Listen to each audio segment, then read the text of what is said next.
She wrote me a really great referral, and we might do a little deal together coming up here on an investment. But my little farm area, if I did nothing else, I could survive on just those 275 houses, right, Kate? Bread and butter. Bread and butter. Anyway, I have read a lot of books like The Millionaire Agent. I started with, does anybody here already have a booming business and they don't need any ideas? Besides Scotty and Heather. No, I'm here. I need all the help I can get. Well, if you don't do a regular set of people, I think you're really missing the boat. I mean, when the market goes bad or the market gets good, you're gonna get business out of that area because you're gonna be the area expert. I like geographic because when there are people, groups of people, well, you gotta know every neighborhood they live in.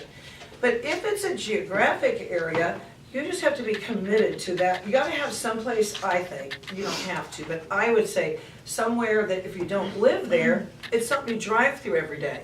It's an area that you're gonna know. If you can't name the streets without looking and, give some, statistics about it, what's the average income? Know it and own it and work it and go preview. When houses come on the market, go preview it. But when we go into a drought in real estate and nothing's happening, there's always people moving. They have to. They either get relocated, divorced, they die, whatever. If you dominate that area, it's going to you. In a good market, they'll go with anybody. But in a bad market, it's the best market because they care who they list with. They're going to go with the area expert, and that will be you if you work that area. So if you look at, when I picked my neighborhood, no one farmed it. In fact, farming was kind of not a deal back then, was it? I don't remember it. But anyway, when I picked that area, one of the reasons I picked it, I was gonna work for J.C. Nickel Company, who's a fine company. But the day before I was to start, they showed me my desk and all that stuff. And then they said, it was Bud Brown, anybody remember him? Oh, wow. So, he was so nice, and they just loved me, and they had great prospects for me and stuff. And then they said, oh, and by the way, you can't put any of our signs in your neighborhood. We don't do that neighborhood. It was beneath them to work in my neighborhood. They hadn't developed it. Seriously, they would not let me work in my own neighborhood because it was over there by Metcalf where the poor people live. It was not a good enough neighborhood for them. So at the last minute, I went somewhere else. I thought, if they don't even want to work in my neighborhood, I didn't feel like very comfortable there, so I didn't go there. And that's probably why I picked my neighborhood. I really started looking at it then.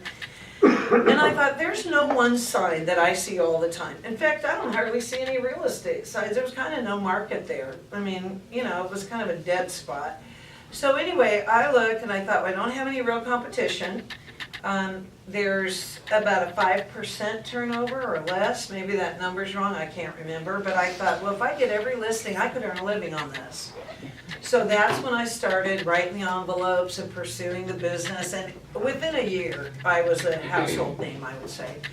In fact, I still have all my landlines. And people go, why do you have landlines? Well, that 90-year-old couple with my magnet on the refrigerator is calling that number.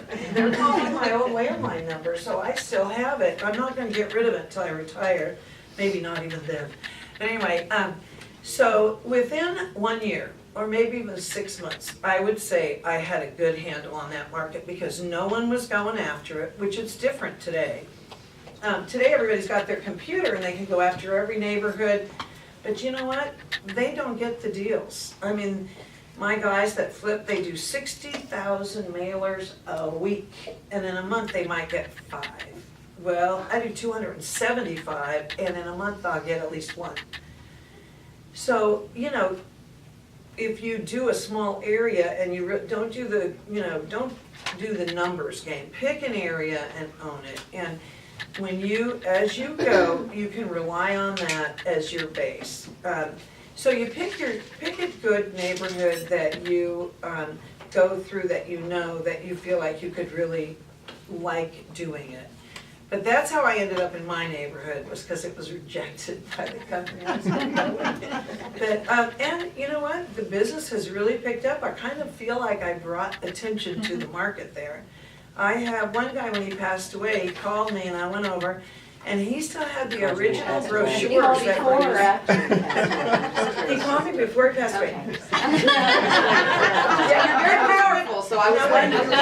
Another guy committed suicide, and the police called me because there was a note he left me on how to sell his house. Oh my God. But anyway, no, this one guy called me, and I had never ever talked to that guy. I was scared to death of him, but not the one who called me before he died. He was a good guy. But he had the original brochures from the neighborhood, the marketing pieces, where average gas bill was 8 cents. He gave those to me. I was gonna bring them today, and I didn't, if anybody's interested in them. It gave the population of Overland Park, which was, 120,000 people or something, or less than that. But anyway, it was way back in the 60s and 50s, and so anyway, he gave me those original brochures of the neighborhood, so I have those, which is kind of fun to show people, especially if their house is in it. There's like 5 floor plans. But anyway, a lot of other people have given me stuff too and I've saved it over the years, all of that stuff, and it's kind of fun to, use it to show your knowledge of the area. But anyway, it's just such a simple thing to do and such a sure thing going forward where your business is gonna come from. Does anybody have any questions while I'm talking, or just? I would like to say too, you've left out a couple of things that you used to do even when I first started working with you, which was she had a neighborhood 4th of July party. For a long time, hired a band to come in, big picnic. I mean, that was an annual thing. That kind of died out, but that was something she did annually. Just even on a smaller level, if there was like one year the streets were all getting done, so she had this like street repair party, block party out on the driveway, just kind of, things for the neighborhood beyond Actually, the we school. took a picture of the corner where the detour sign had been thrown in my yard, and the stop sign, and the 2 street signs, 72nd Hardy, and we made a postcard, we sent it out, we had a construction party before they opened the street. Just, there were a lot of, that, the 4th of July party, that was a big thing, and people, really talked about it. Another thing we did that was really good, remember the house that was torn down because of mold? Yes, the mold. So there was a new local coffee shop, we worked a deal with them, and we invited the neighborhood to come to that coffee shop, and we got the mold experts from the county or whatever to come in and talk to them about mold and other environmental issues. That was so well attended. It was. It really was. And, I go to the Historical Society. I've joined a couple of groups. I'm not very good at attending them, but I do go. I try to advertise. You think that stuff's, okay, I advertise in Zillow every month. I don't even know where. We don't pay $330 a month. Do we get anything from there? Not very good. Well, there's a couple things. Yeah, if you can just sell a couple, it pays for itself and write your names out there more. But it's not, we don't really, where our business comes from is that 275 houses. And, I've got a listing right now on 170th and Schweitzer, and I sold the house that backs up to it.